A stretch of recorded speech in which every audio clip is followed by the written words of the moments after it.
La création monétaire est quelque chose qui étonne encore beaucoup de personnes, tout simplement parce que bah, culturellement, on est habitué à croire que bah, la monnaie est rare. Hein. On nous parle toujours de la monnaie magique qui n'existe pas.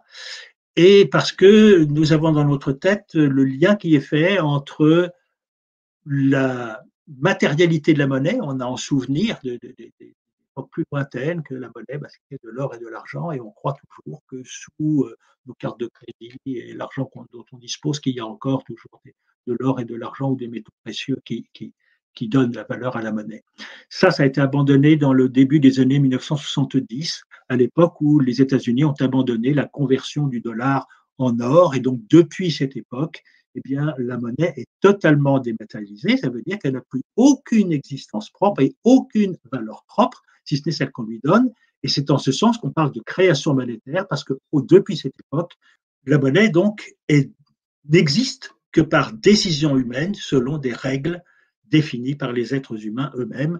Et c'est le pouvoir qui a été donné au système bancaire de créer la monnaie. Alors, comment elle se crée, cette monnaie? Elle se crée de deux façons différentes, d'une façon dite conventionnelle et d'une façon non conventionnelle. La façon conventionnelle, et qui est la plus prédominante en permanence, se fait par un adossement à une dette. Alors tout simplement, lorsqu'une personne, une entreprise, une collectivité locale, un État a besoin d'argent, on se tourne vers le système bancaire et puis eh bien, ce système bancaire décide si le crédit est accordable à la personne qui le demande.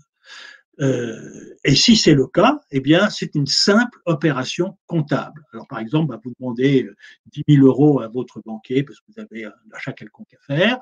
Donc, le banquier va examiner votre situation et s'il estime que vous pouvez rembourser cette dette, la somme que vous allez lui emprunter, eh bien, il inscrit au bilan de la banque, au passif, il inscrit les 10 000 euros qui sont les 10 000 euros qu'il porte sur votre compte, et à l'actif, il va porter ces mêmes 10 000 euros, parce que c'est un avoir qu'il a sur vous, puisque vous lui devez ces 10 000 euros. Et voilà, le tour de passe-passe, 10 000 euros viennent d'être créés, il n'a pas eu besoin, le banquier, d'aller les chercher dans un tiroir ou d'aller les prendre dans la poche de quelqu'un, c'est une opération comptable qui a permis de faire apparaître 10 000 euros de plus dans la société, et ces 10 000 euros disparaîtront au fur et à mesure de vos remboursements. On est donc dans un système de création-destruction.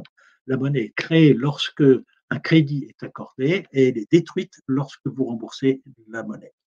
Et puis, il y a une deuxième façon de créer la monnaie, qui est la façon non conventionnelle, qui a été très utilisée depuis la crise financière de 2008, qui consiste pour une banque de transférer des actifs qu'il a à son bilan à la banque centrale. Donc c'est comme un échange, c'est comme si vous vendiez par exemple un meuble ou un terrain pour vous faire de l'argent, ben vous avez un bien puis vous le vendez pour toucher de l'argent. C'est la même procédure, la banque va transférer, va vendre à la banque centrale un bien qu'elle possède, du moins en écriture, et elle va recevoir en échange de la monnaie toute fraîche. Voilà.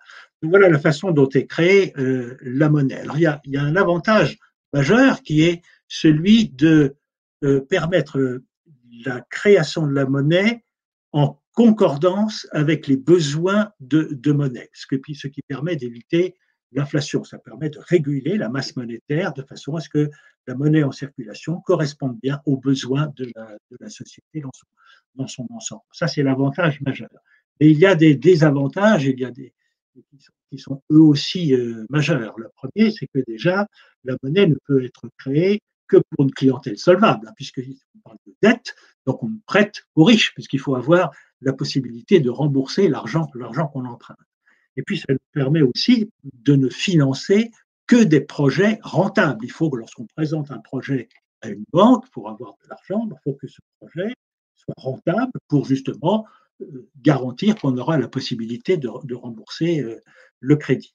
Puis un autre désavantage considérable, c'est celui qui implique d'enfermer le système et toute l'économie dans une logique de croissance permanente, parce que si le crédit crée le capital, les intérêts, eux, ne sont pas créés en même temps. Et donc ça veut dire que lorsqu'on emprunte 10 000, bah, on va peut-être avoir 11 000, 12 000, 13 000 à rembourser. Et donc, va falloir trouver l'intérêt, la monnaie pour rembourser cet intérêt qui vient en plus. Et donc, on est dans une machine qui fait qu'il y a toujours plus d'argent qui est demandé en remboursement qu'il n'y a d'argent qui est mis sur la table.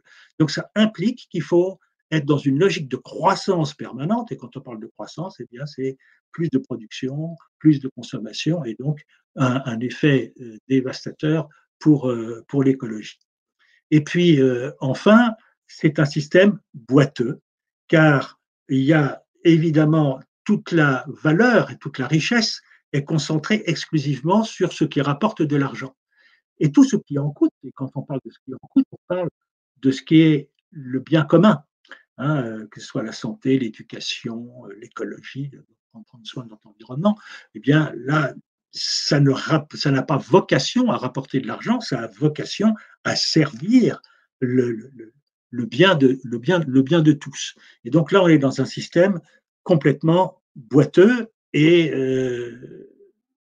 le bien commun n'est pas servi, ou du moins s'il est servi, il est servi par logique de redistribution, c'est-à-dire qu'il faut aller prendre dans la poche de ceux qui créent de la richesse, selon la définition économique, c'est-à-dire que des affaires rentables, hein, il faut aller prendre dans la poche une partie des revenus pour les redistribuer par la fiscalité, par le bien de l'État. On voit bien que ça marche de moins en moins.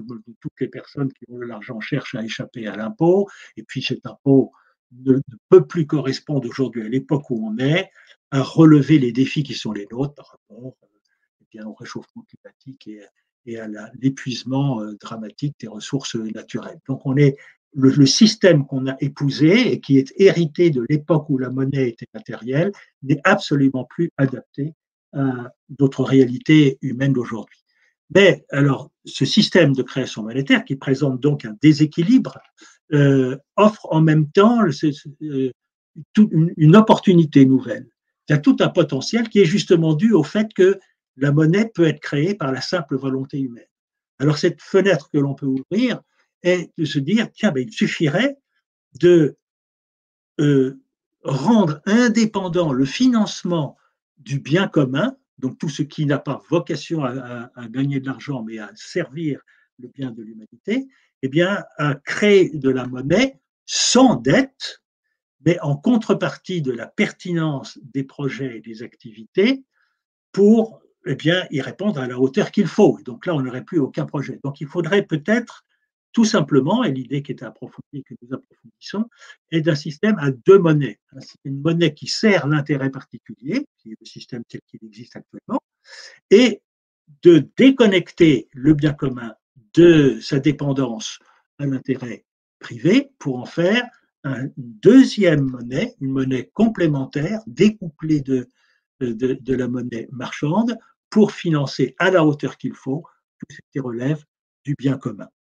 Et ça, ce serait tout à fait techniquement possible, rien ne l'empêche aujourd'hui, c'est uniquement une question de volonté, et c'est la grande question de notre siècle aujourd'hui.